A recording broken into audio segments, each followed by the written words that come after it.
Gente, é o seguinte, a gente vai falar agora do filme que a Dira fez chamado Pureza, que está lá no Globoplay e é baseado numa história real da pureza. Uma mãe que vai buscar o filho desaparecido num garimpo e acaba denunciando um esquema de escravidão atual. O quarto da empregada, dizer que é praticamente da família, que nunca faltou o que comer. Que práticas do nosso dia a dia reforçam essa ideia do que o outro é propriedade nossa, que é inferior a nós? Vem junto no hashtag Papo de Segundo no GNT. Como é que essa história chegou até você, Dira? E por que ela te chamou tanta atenção?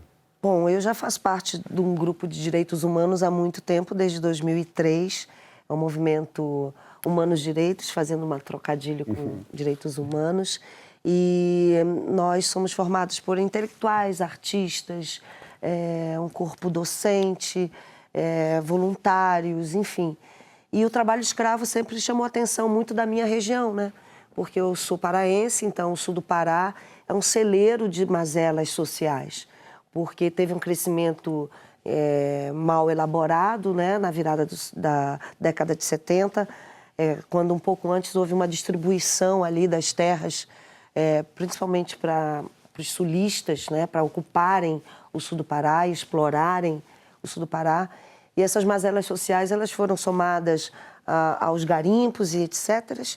E o trabalho escravo, ele acaba sendo uma das vamos dizer, das fraquezas. Entre essas fraquezas, se a gente for somar 4 fraquezas que estão associadas ao trabalho escravo, é a degradação do meio ambiente, é a falta de respeito aos direitos dos índios e dos quilombolas e pela proteção dos direitos das crianças e dos adolescentes. Nessa confusão toda, sempre tem essa coisa que eu acho que não é decodificada pelas pessoas ainda, que é o trabalho escravo contemporâneo, entender a contemporaneidade desse termo escravo, que a gente já sabe que você não pode atribuir a um ser humano esse termo. Então, aí, nesse momento, eu já sabia que Pureza, em 1994, tinha sido a primeira mulher a fazer imagens de trabalho escravo contemporâneo no campo. O que aconteceu? Ela foi em busca do seu filho, ela não acha o filho e ela entende o que aconteceu ali, dentro daquelas fazendas. Ela fala, vocês estão sendo feitos escravos. E ela consegue, né, para dar um pequeno teaser para o público que não assistiu, mas o filme está no Globoplay, ela fala, eu preciso provar que isso existe. E ela volta e ela faz as primeiras imagens. E ela ganha o Anti-Slavery Award em 1995, por aí, que é essa mulher que acaba sendo uma abolicionista, porque é uma mãe em busca do seu filho, uma abolicionista contemporânea, que através dessa denúncia, é importante todo mundo saber que tudo acontece quando vira lei, quando é o legislativo, o executivo e o judiciário trabalhando juntos, ela consegue, através dessas provas, formar o primeiro grupo móvel de fiscalização do trabalho no campo e de combate ao trabalho escravo contemporâneo. Esse termo surge. E é uma mulher que é uma das primeiras a ser, vamos dizer, a comandante desse grupo móvel, que é uma estrutura de alguns carros que conseguem passar por picadas, Polícia Federal e juízes do trabalho que vão dar os direitos a esses trabalhadores. Então, teve essa deflagração do trabalho escravo contemporâneo através de imagens, através de uma mulher que esteve presente lá, e teve a criação do grupo móvel. Então, por exemplo, é um roteiro que, quando chegou na minha mão, eu me senti convocada, eu não me dei espaço de negar. Porque se eu sou uma ativista dos direitos humanos e vem um roteiro desse para falar sobre essa mulher, que é uma mulher real, que está viva, que é interessantíssima, que é muito cinematográfica, eu falei, é certo, entendeu? Já tinha uma biografia sobre ela? Não, oficial não. Você já conhecia ela antes de chegar? Já como personagem, não da pessoalmente. Luta contra... Já da luta do que aconteceu, da premiação. Ela chama Pureza Lopes Loyola, é um nome muito forte, né? Então era marcante a figura dela.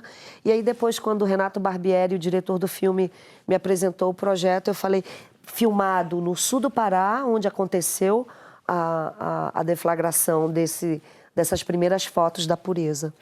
Agora, muito interessante que, assim, é uma mulher que chegou como cozinheira, né? E ela foi lutar contra uma gente, contra um sistema poderosíssimo. O que isso para você diz, ensina pra gente a tomar as rédeas e fazer alguma coisa para mudar o que está acontecendo ao seu redor? Pegando por parâmetro o raciocínio da pureza, é uma mãe, né? Uma mãe em desespero faz qualquer coisa. Então é preciso, isso é o primeiro ponto. Uma mãe em desespero não mede, não tem fronteira, não tem dificuldades. É uma mãe em busca do seu filho. Depois ela se percebe que existe alguma coisa. Aí vem a mãe de todos, né? A mãe que é a mãe universal, aquela que é um estado mãe, que ela vê que não é só o filho dela. São todos os que estavam ali. E ela tem uma fala linda que ela diz assim, ali todos viraram família. Os mais, aí vou falar do jeito que ela falaria, né? Os mais velhos eram meu pai, alguns eram meu tio, outros eram os meus irmãos, outros eram os meus filhos. Então, assim, ela percebeu que ali era uma correlação.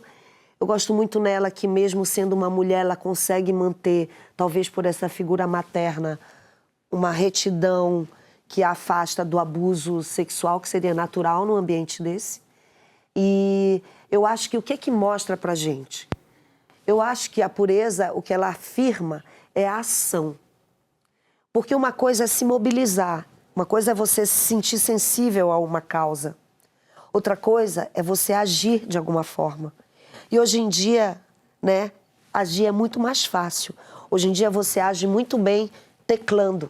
Teclando você tem um poder muito grande nos direitos humanos, quando a gente manda um e-mail para aquele senador que a gente votou, contando o que está acontecendo. Só de você compartilhar suas angústias, você está fazendo alguma coisa, porque alguém vai te ouvir e alguém vai se identificar e não é uma voz sozinha no universo. Então, eu acho que a pureza mostra que, além da mobilização, existe a ação, os verbos. E a pureza, ela foi além. Ela foi além do que ela acreditava. E é muito importante falar. Ela foi além porque ela cruzou com um jornalista. Isso também você vê a capacidade de muito do nosso movimento Humanos Direitos é dar visibilidade às causas. Então, esse é um primeiro passo muito importante, você dar visibilidade. Então, pureza, na sua intuição, foi trilhando esse caminho. Como a gente vê uma mulher que aprendeu a ler aos 40 anos para ler a Bíblia e acaba sendo muito útil para ela esse momento de resgate do filho ter se desafiado na vida, né? Muito bom. É muito bonito ouvir falar pureza, né? A pureza. Essa é uma história muito impressionante. É uma história muito impressionante. A pergunta do Chico é muito louca, né? É curioso que um personagem tão poderoso não tem uma biografia mesmo. Sim, né? eu fico envergonhado. Antes, né? Talvez Chegar ela tenha uma nesse grande momento. reportagem quando ela fez o Anti-Slavery Award, que, né, ela tem esses recortes, ela tem mas eu digo assim, uma biografia publicada, assim, exclusiva, não. Mas eu entendo o que você diz porque é um super-herói, né? Mas vai ter um doc certeza. também sobre ela.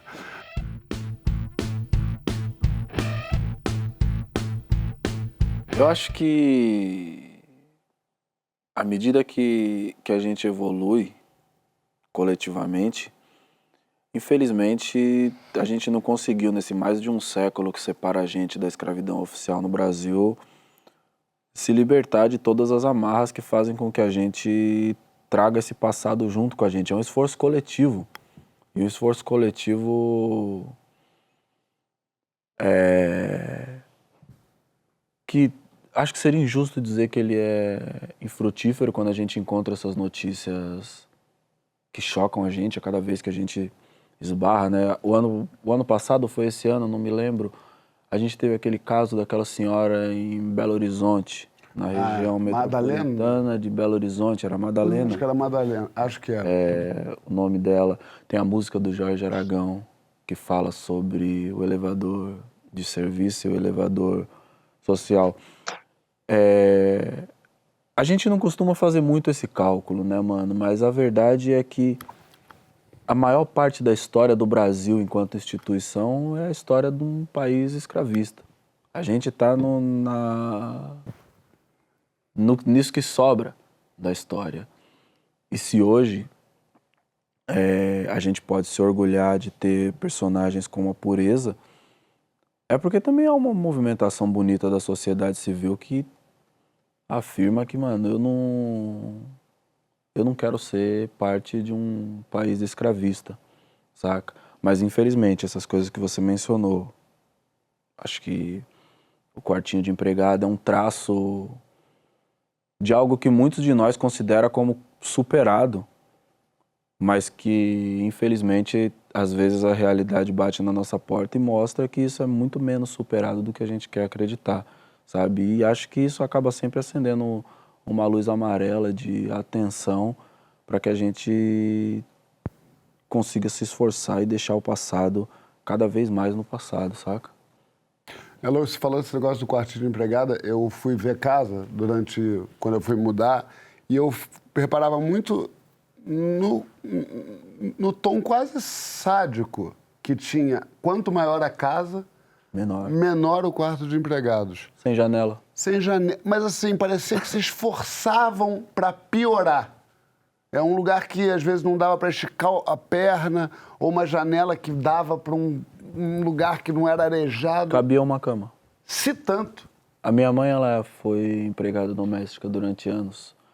Algumas casas, os patrões dela eram mais legais, vamos dizer assim, e eu podia circular pela casa. Mas teve um período que minha mãe não tinha com quem me deixar, então ela me levava para o trabalho dela. E outros patrões não eram tão legais assim. Então eles não permitiam que a gente circulasse pela casa. E eu ficava trancado nesse quartinho durante muito tempo, sabe? E vários desses quartinhos eram quartinhos que não tinha uma janela, ventilação nenhuma. Era uma parede com uma umidade que virava mofo, sabe?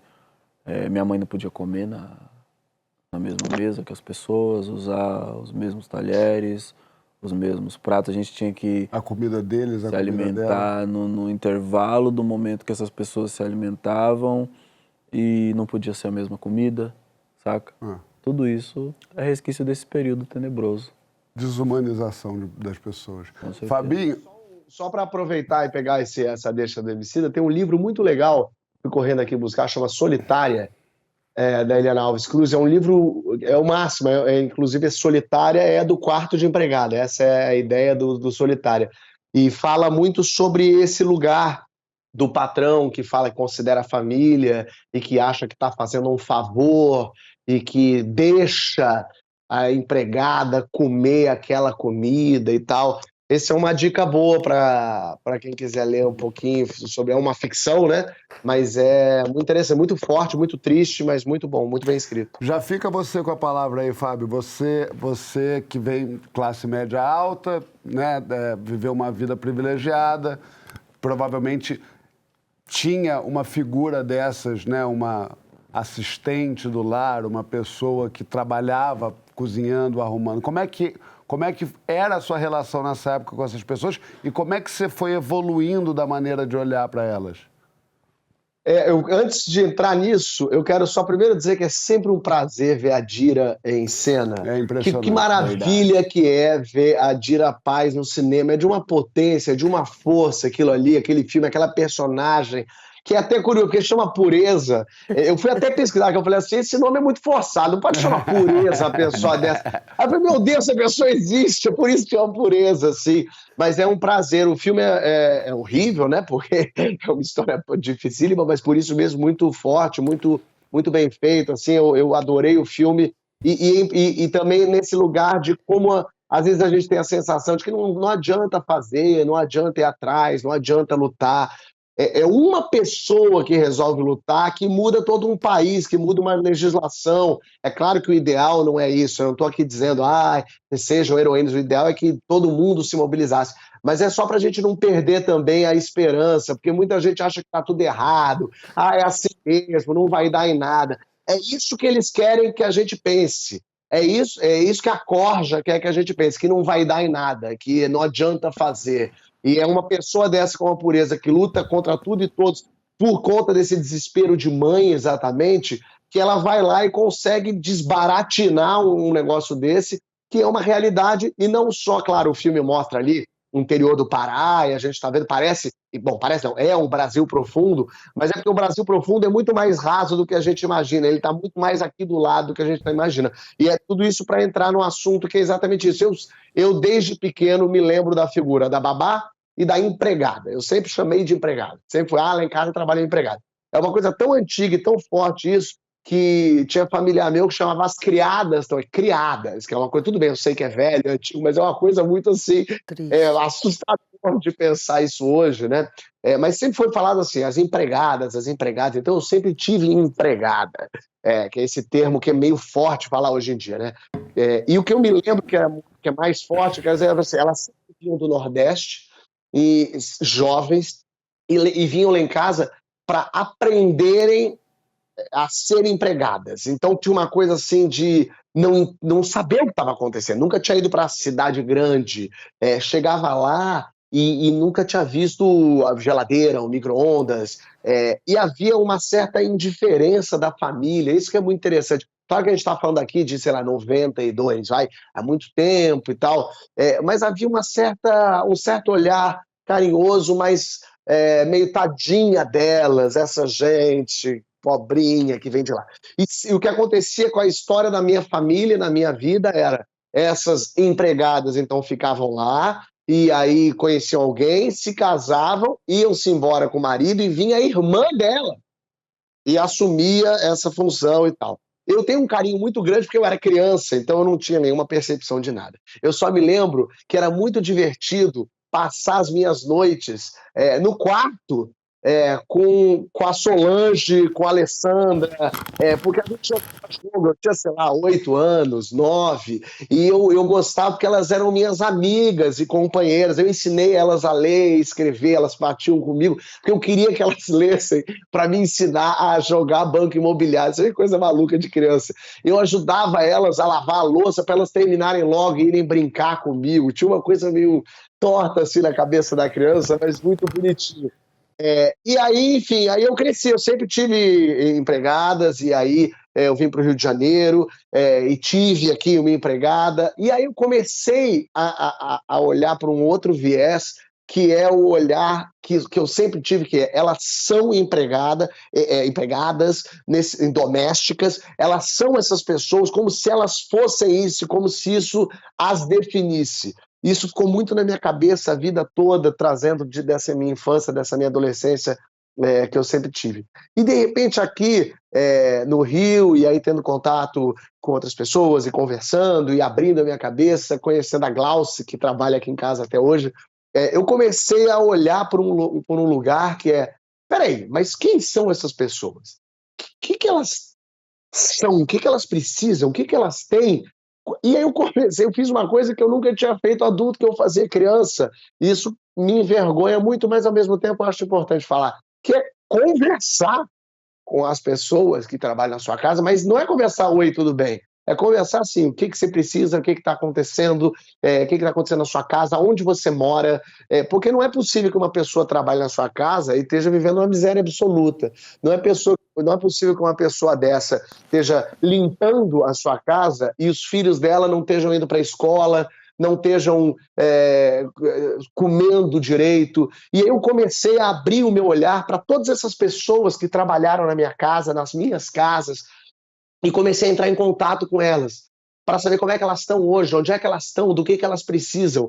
E foi um contato muito bonito, assim, porque todas guardam um carinho muito grande, muitas não percebem o que estava acontecendo, e hoje eu tenho um contato direto com essas pessoas todas, e converso e entendo, e como é simples, e como é pouquinho. Eu estou me estendendo aqui porque é um assunto que me move muito, porque define muito a minha vida privilegiada, logicamente. A gente está falando aqui de um homem branco, rico, mas... E aí eu conversei com a Glauce, e aí a gente está numa relação, eu e Glauce, muito, muito boa, e aí eu comecei a conversar com ela sobre o que precisa, e aí a filha dela, a Gabi, estava indo muito mal na escola, não estava conseguindo ler, não estava se concentrando, e aí eu falei, ué, como assim? Não pode acontecer isso, o que ela precisa? Ela precisa ir para um psicólogo. porque daí o psicólogo orientou toda a vida da Glaucia, toda a vida da Gabi, e o que ela precisava era fazer um esporte, o que ela precisava era ter um lugar onde entendesse ela, e de repente, em um ano dela fazendo vôlei aqui do lado de casa, no Bernardinho, inclusive foi medalha de prata ontem, que eu não pude ir porque estava com Covid, porque fui na outra, de repente, em um ano, a vida da Gabi é uma outra coisa. A Gabi vinha aqui em casa, porque a Glaucia trazia ela aqui pra casa, ela ficava muda, parecia um bicho escondido atrás de um homem. Agora eu olho e a Gabi fala, fala, Fábio! Mas é uma loucura, assim, como muito pouco faz com que as pessoas ao nosso redor sejam seres humanos, porque a vida trata elas como bicho. A vida diz para elas que elas não podem, que elas não conseguem. E a gente tem o dever e a obrigação, com pessoas que estão do nosso lado, de fazer delas seres humanos de novo. E eu comecei a ir atrás de todas essas pessoas e fiquei muito emocionado no último dia da minha peça. Quem foi me assistir foi a Juju. A Juju foi minha babá da minha mãe. E eu pude estar com ela e pude dizer para ela, eu estava caçando ela, procurando, não conseguia achar ela, não consegui encontrar, e poder dizer tudo que eu queria, agradecer ela por tudo, e poder estar junto e falar o que você precisa. Às vezes não nada, às vezes fala não quero nada, mas às vezes quer. E a gente precisa estar para as pessoas que estão do nosso lado. Então, assim, houve uma modificação muito grande de quem eu sou, de quem eu era, mas principalmente no contato com quem está ao nosso lado e faz tanto para a gente. Então, enfim, eu fico emocionado de falar isso porque eu estou em constante transformação e isso foi uma coisa que mudou muito quem eu sou, a minha pessoa e a minha relação com as pessoas.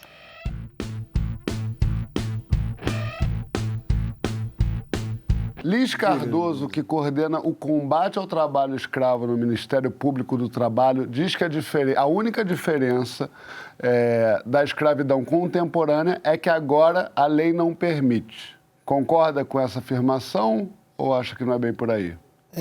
Quando a gente fica por último na porrinha, vão se acumulando muitas camadas do debate, né?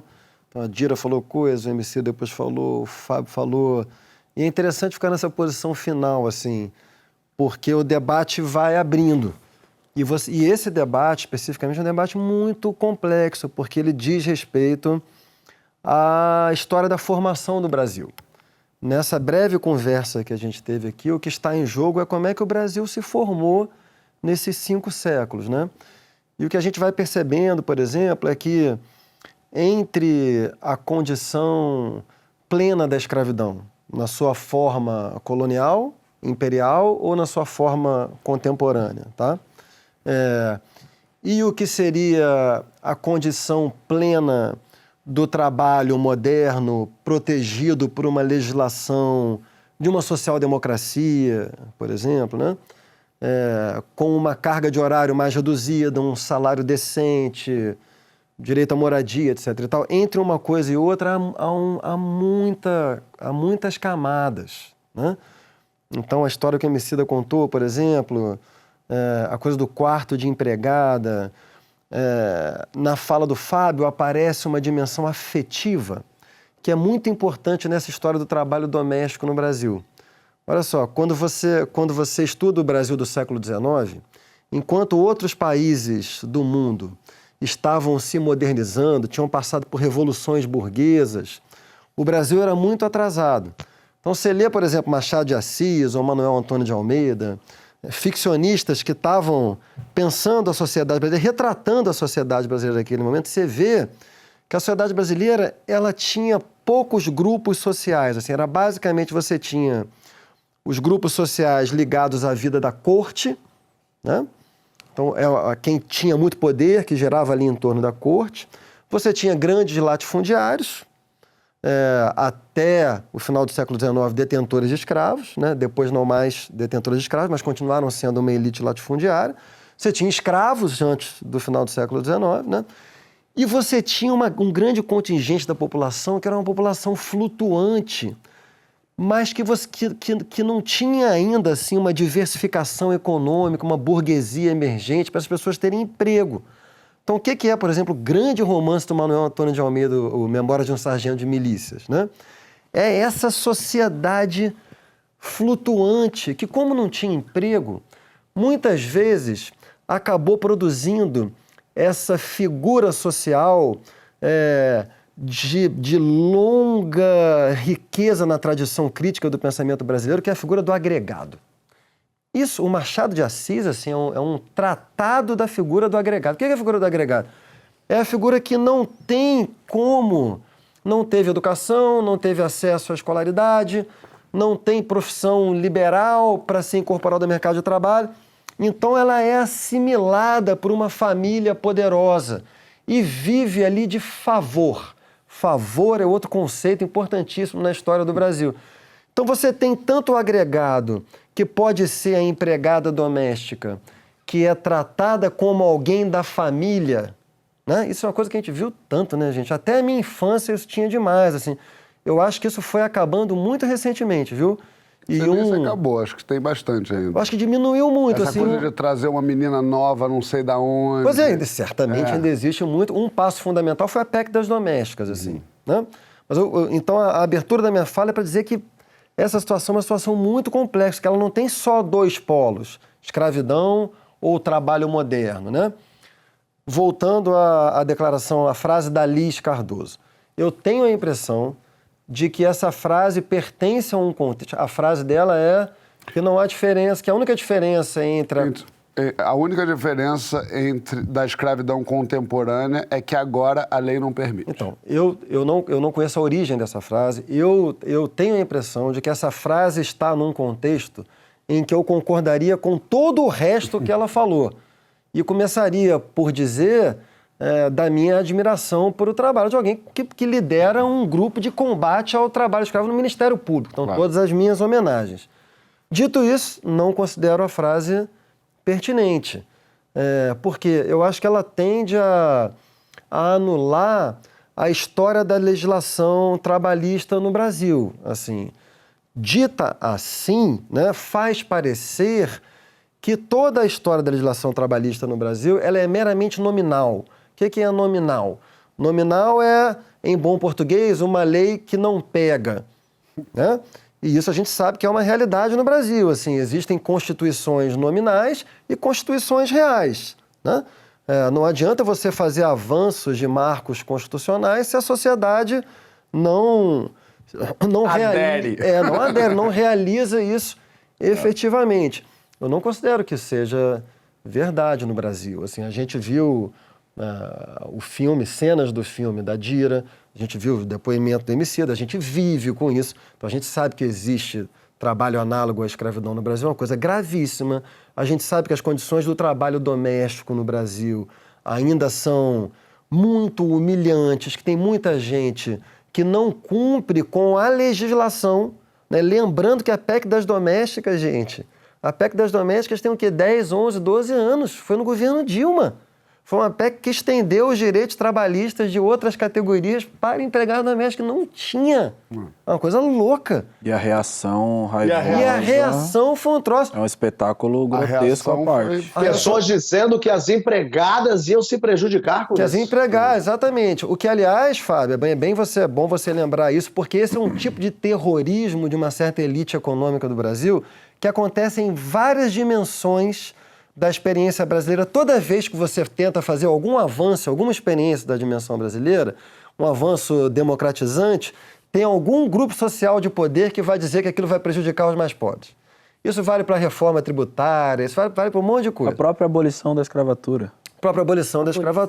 Mas só para terminar o argumento, eu só queria... Mas as evoluções também têm que ser celebradas. Isso é o que eu queria dizer. Assim, eu fui professor durante muito tempo, assim, então, por exemplo, quando eu tinha um aluno muito ruim, assim, eu sempre considerei que não era bom apenas você dizer a ele que era muito ruim. Tinha que tentar achar alguma coisa nele que o valorizasse também, para ele encontrar alguma autoestima para corrigir os próprios defeitos. Ninguém de boa fé no Brasil ignora a perversidade da história brasileira em todo esse campo que a gente está falando, mas eu acho que é importante valorizar também a abolição da escravatura em 88, a consolidação das leis do trabalho durante o governo Getúlio Vargas, os ganhos da Constituição Cidadã de 88. Por exemplo, não havia aposentadoria no Brasil para o trabalho informal. E o trabalho formal no Brasil era baixíssimo. até o começo da segunda metade do século passado. E a PEC das domésticas. Então, acho que eu não gostaria de desvalorizar. A gente pode, ao mesmo tempo, combater duramente e denunciar a existência de um trabalho análogo à escravidão contemporânea, ao mesmo tempo valorizando os marcos importantes da legislação trabalhista no Brasil e continuando nesse caminho, né?